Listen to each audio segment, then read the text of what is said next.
Good afternoon. Thanks for joining us. 2 people are injured following a massive home explosion in the village of Harrison. And officials say looking at that destruction, they are surprised more people were not hurt or even killed. And you can see the damage in the picture from a viewer. The blast happened on Fire Lane 12 on the north end of Lake Winnebago. Emily Matesic joins us now live from the scene with what we know right now. Emily? Yeah, Jeff and Sarah, as you can imagine, it was a scary morning for people out here on Fire Lane 12. You can see behind me the debris, the mess of debris left behind when that seasonal residence exploded. I'm going to step out of the way. Now, no one was home at the time, but there were people in the houses on either side of the property. 2 people from one of those homes suffered injuries described as minor, but they were still taken to a Green Bay hospital for evaluation and treatment. It was just after 8 a.m. when residents on Fire Lane 12 felt the explosion. Some thought it was a plane crash, others an earthquake. The seasonal residence that exploded was leveled, its debris scattered throughout the neighborhood. The explosion was so strong, several houses away had windows blown out. We do not know what caused the explosion. We don't know if it was the gas that caused the explosion or the explosion caused the gas leak. We don't know that at this time. So that's under investigation. Following the explosion, all residents here along Fire Lane 12 were evacuated because of a potential gas leak that was ongoing throughout the course of the morning. Those residents went to a shelter at the village of Harrison Village Hall. They were there for more than 5 hours. Coming up tonight at 5, hear from those residents about what they experienced this morning. Reporting live in the village of Harrison, Emily Matesic, Action 2 News. When you think of community Thanksgiving dinners, a tattoo parlor doesn't really seem like a place you'd expect to dine. But as Emily Matesic tells us, new at 4, an Appleton shop wants to make sure everyone has a meal this holiday week. The ink has been put away, the client chairs are being stored, and you won't find a needle out at Supreme Tattoo Society in Appleton. Today isn't about tats. The shop is actually closed, and turkey is on the menu. We just decided to give back. Give as much as we could. We literally gave everything we have. So we worked all week to have the money we have right now to give it back. The shop's owner, along with a few employees, have been busy since last night. It just really feels good to give back to the community and do something for people that are less fortunate. They flipped the parlor into a dining room and have been preparing a full Thanksgiving feast in the kitchen. We have turkey, we have ham, corn, beans, cookies, cake. But this free community meal for anybody who wanted to stop and eat is about more than just the food, because let's be honest, tattoos and turkey dinners aren't something we normally expect to see together. Perception-wise, can be construed or has attachments with it. We're working to try to change that. And it appears to be working, as those who are enjoying the dinner are finding good food and friendship. I think it's delicious. I think whoever cooked it did a good job, and it meets Thanksgiving standards. Dinner is being served at Supreme Tattoo Society until about 7 tonight. In Appleton, Emily Matesic, Action 2 News. And while many are at home today enjoying time with friends and family, others are working this Thanksgiving, making them miss out on the holiday. New at 4, Emily Matesic shows us a project that worked to make sure no one felt alone. These CityServe Green Bay volunteers are a well-oiled machine. It was fun. It went a lot faster than we thought, and I even have a 3-year-old, and he was able to come and do the assembly line, and we just sped through, and it was fun to be able to be a part of something bigger and not just worrying about cooking our own food. The group, made up of people of all different faiths from the Green Bay area, are participating in the first ever Operation Turkey Bags. So our goal, right, is to, make people feel loved, make people feel appreciated on Thanksgiving, even if they have to work, because of their duty. They are packing up turkey sandwich lunches to make sure everyone who's working the holiday gets a little taste of Thanksgiving today. I did stickers for a little while, and then I moved on to packing food. And I hope everybody that's working right now has a happy Thanksgiving, even though they can't be with their family. With these nearly 500 lunches packed, it was time for the second shift of CityServe volunteers to come in to get these out into the community. 20 or so bags at a time went out the door at the Westside Moravian Church in Green Bay and were loaded into cars. From there, volunteers took off. looking to spread joy in the greater Green Bay area. We're with City Serve Green Bay, and we had volunteers pack these lunches today. We know it's pretty cruddy, you have to work, so we're hoping to give you one. With stops at the airport, fire stations, even bars and restaurants, Operation Turkey Bags really made a difference. So I didn't have anything planned, so I don't have to go home and cook or anything. So it's nice. It was a nice surprise that there's people out there that are aware of what's going on the holidays. Not everybody's at home, so it was really neat to have them come and bring a bag lunch. With happy volunteers and recipients, City Serve Green Bay says Operation Turkey Bags will become a Thanksgiving tradition. In Green Bay, Emily Matesic, Action 2 News. Thanksgiving, of course, a time to be with friends and family. But for those who have to work, the holiday can be a bit lonely. Emily Matesic shows us how one group of volunteers is making sure everyone gets a taste of Thanksgiving this holiday. Austin Straubel International Airport is one place that can't shut down today, even though it's a holiday. Dozens of workers are here, and thanks to City Serve Green Bay, everyone from TSA to gate agents are able to enjoy a Thanksgiving meal. Happy Thanksgiving! Early this morning, City Serve Green Bay volunteers gathered at Westside Moravian Church in Green Bay to pack bagged lunches. The group, made up of people of all different faiths from the greater Green Bay area, is working to spread love to all this holiday. And they're doing it through Operation Turkey Bags. Nearly 500 turkey sandwich lunches were prepared for those who find themselves working today. Wouldn't it be nice to have like a real homemade turkey lunch sandwich? Like real roasted or smoked turkey, right? Or like a real baked muffin, right? Or a real baked cookie, like not just something out of a vending machine on Thanksgiving. Like what if you were loved on Thanksgiving, and how cool of a feeling would that be? So that's what we're doing today. Okay, get in. With the lunches prepared, more volunteers drove around town. Looking for places to spread holiday cheer. There you go. From the airport to fire stations, even bars and restaurants, the Thanksgiving gesture was greatly appreciated. Definitely not expecting it, and yeah, it's nice to have a little treat every once in a while. So it's awesome. And with the success of the turkey bag deliveries today, City Serve Green Bay is hoping to make this an annual tradition. Reporting in Ashwaubenon, Emily Matesic, Action 2 News. Coverage you can count on. We're not a dumping ground for everybody. Disappointment and frustration at St. Vincent de Paul and Oshkosh after someone's overnight donation appeared to be more like a trash dump. In fact, Emily Matesic explains why what was left is more hurtful than helpful. Profits made from selling donated goods to the Oshkosh St. Vincent de Paul Thrift and Furniture Store help people in the community. In 2017 alone, the store handed out more than $350,000 for food, shelter, and clothing to those who needed it. But over the weekend, while it was dark and the store wasn't open, a surveillance camera captured a man placing items outside the building, right in front of a sign clearly stating donations are not accepted after hours.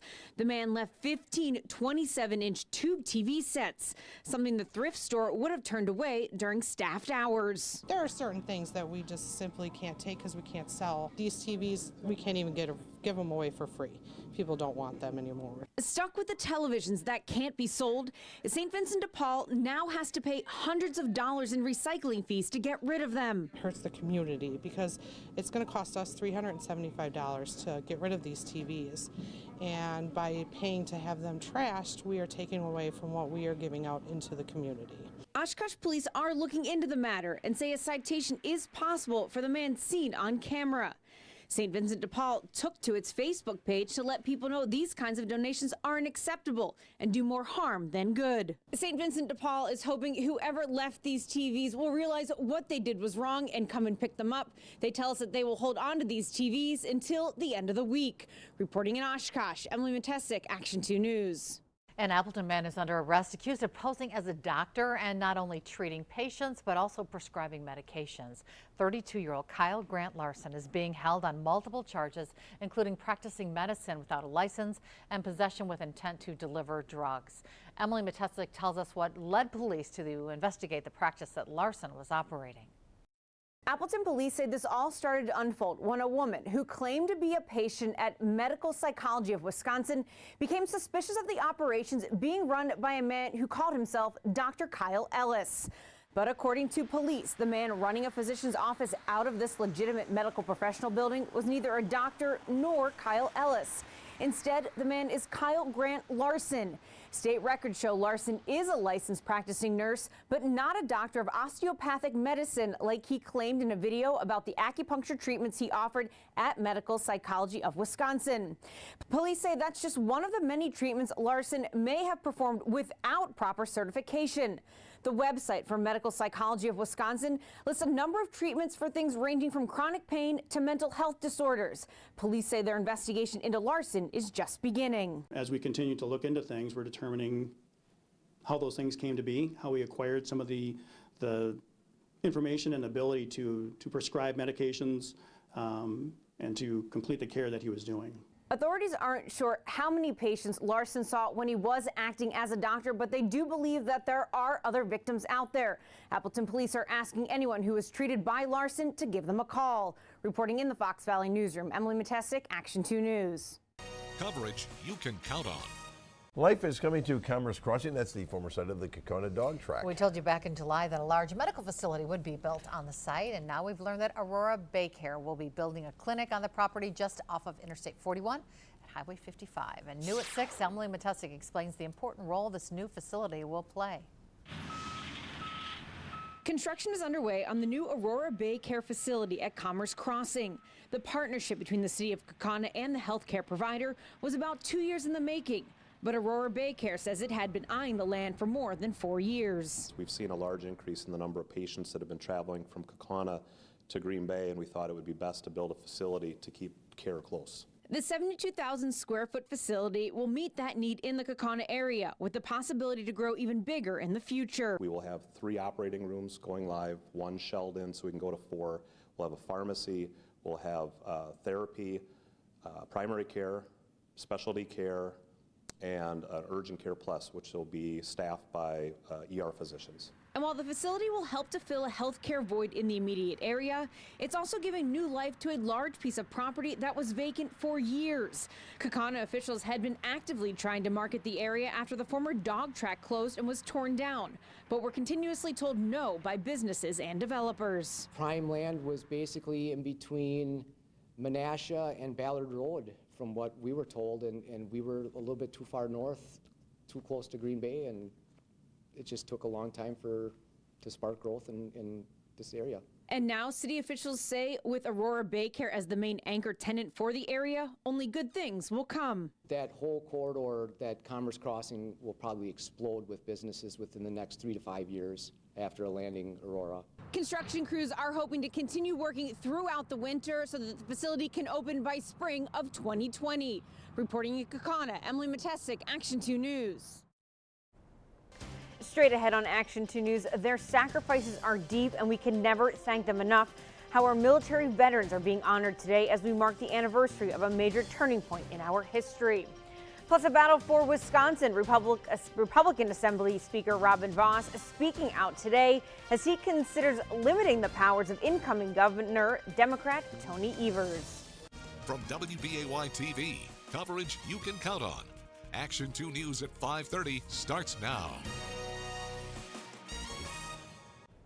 Good evening. Thanks for joining us. I'm Emily Matesic. Today marks the centennial of the armistice that ended World War I, and today we honor those who have given their lives to protect our own and those who continue to do so. Among today's tributes, this tweet from Governor Scott Walker, who says, quote, "At the 11th hour on the 11th day of the 11th month, the armistice was signed to end World War I 100 years ago. Thank you to our brave veterans," end quote. Governor-elect Tony Evers also posted a tribute on Twitter saying, quote, "Thank you to everyone who has served our country today and every day. Let's honor those who have served and commit to do better by those who have sacrificed so much," end quote. Veterans are also being honored at Oshkosh West High School, where the school is celebrating the first anniversary of its Veterans Honor Hall. New at 5:30, Katie Anderson brings us to the hall and shows us one of its new features. Starbucks is among several restaurants saluting our military veterans this day. All day today, veterans and active military can get a free tall coffee. Their spouses can get one too. A military ID or other proof of service is required. Dozens of other offers and events are being held today to honor our veterans. You can find those details at WBAY.com/links. Well, Lambeau Field is a buzz right now as the Packers return to Titletown to host the Miami Dolphins. Right now, the Packers lead the Dolphins 21-12 in the third quarter with the help of running back Aaron Jones, who has racked up more than 100 yards. Sports director Chris Roth will have another update on the game coming up in about 20 minutes in Action 2 Sports. Well, taking a look now at our Manitowoc Skycam, another chilly evening in progress. Some snow showers may still linger in parts of our area. Meteorologist David Ernst now joins us from Storm Center 2 with the latest on the evening forecast. David. Yeah, it was a chilly afternoon, but all things considered, it's actually a little milder than it was yesterday at this same time. Most areas running 5 or 10 degrees warmer than we were 24 hours ago, but definitely jacket weather once again. Most areas are near or below freezing. We're at 33 degrees Green Bay, right at the freezing mark in Appleton at 32, low to mid 30s Lakeside, and many areas across the North Woods didn't even climb out of the 20s for highs this afternoon. Winds are not all that strong, generally out of a westerly direction, calm or 5 miles per hour or less. But as we head on through the nighttime hours, we'll actually see those speeds start to increase, and we could have wind chills that are, well, down into the single digits to around 10 as we start your Monday morning. A little bit of light snow coming down just north of the border with Upper Michigan, and some of this activity may graze northern parts of Door County as it slides to the east. But in general, not expecting much in the way of steady snow for tonight, but a few flurries can certainly be possible with mostly cloudy skies continuing.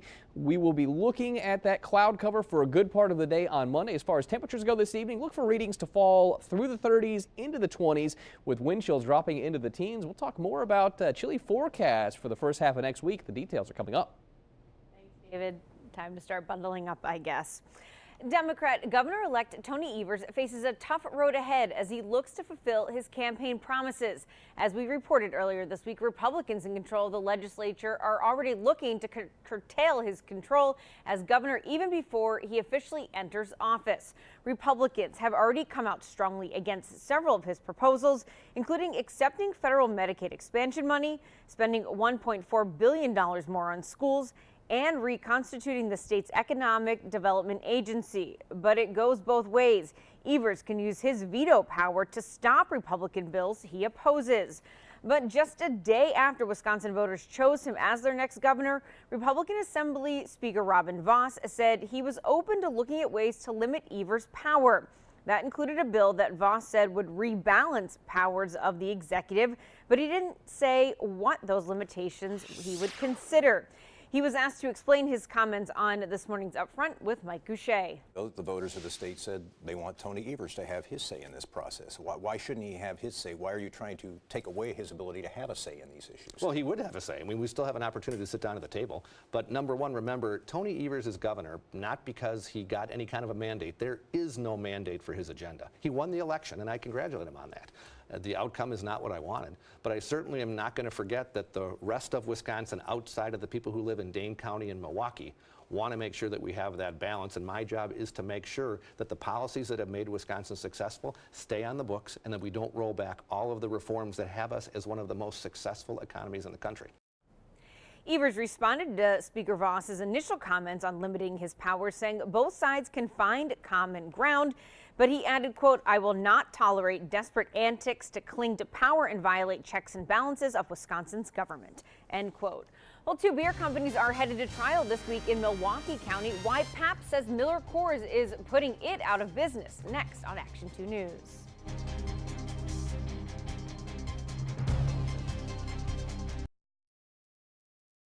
Now on Action 2 News, some relief in Titletown tonight after the Packers defeat the Miami Dolphins. Sports director Chris Roth joining us in moments with highlights and reaction from the Pack. Plus, a Packers win as we recognize our military this Veterans Day. The Green and Gold special honor to wounded veterans during today's game. From WBAY TV, coverage you can count on. Action 2 News at 10 starts now. Good evening. Thanks for joining us. The Green Bay Packers pull past the Miami Dolphins with a 31-12 victory, marking their first win in about a month. They also remain undefeated at home. New at 10, sports director Chris Roth joins us now live in studio to break down today's game. Chris. All right. Thanks, Chris. Well, walking on the grounds of Lambeau Field is a dream for many Packers fans. Several veterans were given that opportunity during halftime of the Packers-Dolphins game. The Wounded Warrior amputee football team playing a game of their own against a group of Packers alum. New at 10, Tia Johnson shows us the special moment as the Packers honored our military this Veterans Day. Well, a chilly night tonight and our temperatures to dip further as the night goes on. Meteorologist David Ernst now joins us live from Storm Center 2 with details on tonight's forecast. David. Yeah, the saving grace tonight, and the reason temperatures just aren't plummeting, is that we still have a fair amount of cloud cover overhead, so readings are not a whole lot colder right now than we were when you checked in with us between 5 and 6. We're still holding in the lower 30s for the most part across the Fox cities and towards the lakeshore, with mid to upper 20s in northern Wisconsin, but the wind has started to pick up. It's out of the west and eventually turns to more of a northwesterly direction, still between 5 and 10 miles per hour. But tomorrow will be more like 10 to 15 miles per hour, and that will just provide a little bit of bite to it when you step outside. So when you factor in the wind, it's feeling like lower and middle 20s through the Fox Valley and already into the teens across the North Woods, and we're going to keep those wind chills in the 20s and down into the teens for the rest of the night. Right now, Storm Center 2's snow tracker pretty quiet. A few flurries possible showing up here over parts of Menominee County, Oconto County, but not looking at any widespread snowfall tonight, but still quite a bit of cloud cover overhead. We are going to see those temperatures in the low 20s to start tomorrow, highs just around 30. More sunshine midweek. We'll let you know how that will impact temperatures coming up. Thanks, David. A Veterans Honor Hall is growing at Oshkosh West High School. How you can help it continue to grow as we honor our local military, coming up on Action 2 News.